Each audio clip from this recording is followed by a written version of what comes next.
Whenever I think of my great-grandparents, I imagine them in a warm amber glow because when I look at photographs of them, they're in sepia tone. Believe it or not, sepia was actually a chemical process used by photographers back in the day, but not all photographs that are sepia toned were intentionally made that way, like this one. In fact, this photograph right here, there's some real issues with it, which we'll get into. I'm Dan McCride, I own pixelresto.com and I restore photos for a living, and in this video I want to talk about sepia. If true sepia was an intentional process, why do a lot of our old family photos look yellow and brown? Well, the answer comes down to a few things: chemistry, materials used, and time. One common reason photos degrade over time is something called silver mirroring, which actually you can see in this photograph. Early photos contain tiny particles of silver metallic. Over many decades, that silver metallic can come to the surface, and as you can see in this photo, what happens is you can see a sheen or a shine. It almost looks like oil on water. And that's actually the silver coming up to the surface. When light hits this corroded silver layer, it can look brown or yellow like you see here with my great-grandparents. Again, this was not intentional. This would have been a black and white photo at the beginning. Another big factor is the paper itself. Back in the day, photographers printed on paper made out of wood pulp, which contains lignin, the stuff that makes trees and gives everything its structure. And the problem with lignin is it breaks down, it's unstable, it doesn't last, and it turns yellow and brown over time. Which means you got an unstable substrate that you're printing on top. This is degradation of the actual paper itself. Some of the browning on photos was actually from leftover chemicals. In the old days, it was really hard to wash out all the chemicals. You would end up with tiny amounts of fixer, which is a chemical to help keep the image permanent, and those tiny amounts of fixer over time would collect, intermingle with the silver, and it would turn brown and splotchy. So you can get splotchy, brown, and yellowing from little bits of fixer left in the image. So the next time you look at an old photograph, can you see even sepia toning? Do you see silver mirroring? Do you see blotchy things going on? It's washed out. These are all clues to the history of the photograph, which is quite frankly pretty awesome. So if there's all these ways that photos brown over time and it's not true intentional sepia, then what the heck is it? First of all, let's think about a time, like we discussed, when photography was a delicate, fragile process.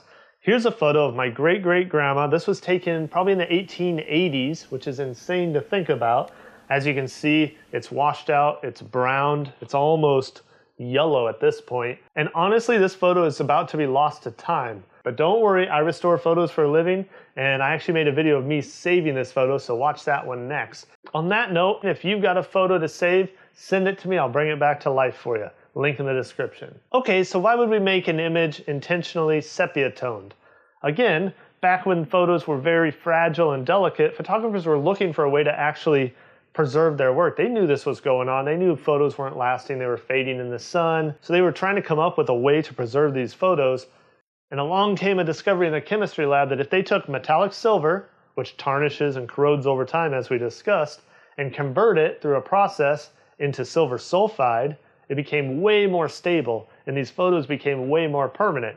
As a side effect, it would actually turn the image brown. Actually, there was also yellow, green, blue. They did all kinds of different colors with this process, but people preferred the brown, warm tones, so that's kind of what stuck. This sepia toning process contained two parts, basically. The first one basically bleached the black and white photo, and then the second bath containing sulfide would bring the image back, and you had your brown sepia toned image that was much more permanent, much more resistant to light and damage. One thing that's a real challenge for photo restoration people like myself, there's no standard sepia tone. You can come up with rich chocolates, red ambers, different colors. The chemistry labs were different, photography was different, exposure times were different. There's so many factors that affect the color of the sepia toning that there's no standard thing. While sepia tone was that chemical process that was applied to a black and white photo, people started to really like that coloring, and so manufacturers made sepia toned film and paper that it was printed on. This was great for photographers that streamlined their process. If they liked that sepia look, they could just buy sepia toned film. Voila. On top of that, photographers came up with sepia toned filters that you could put in front of the camera lens. Still today, people on their phones in the digital world are going to Instagram, applying a sepia filter to try to get that nostalgic old look. And that just shows you how sepia toning is embedded in the photography culture still today. And once again, if you've got an old photo you want saved, I'll put a link in the description, send it to me and I can restore it for you. And on that note, we'll see you in the next video, and now you know all kinds of cool stuff about sepia.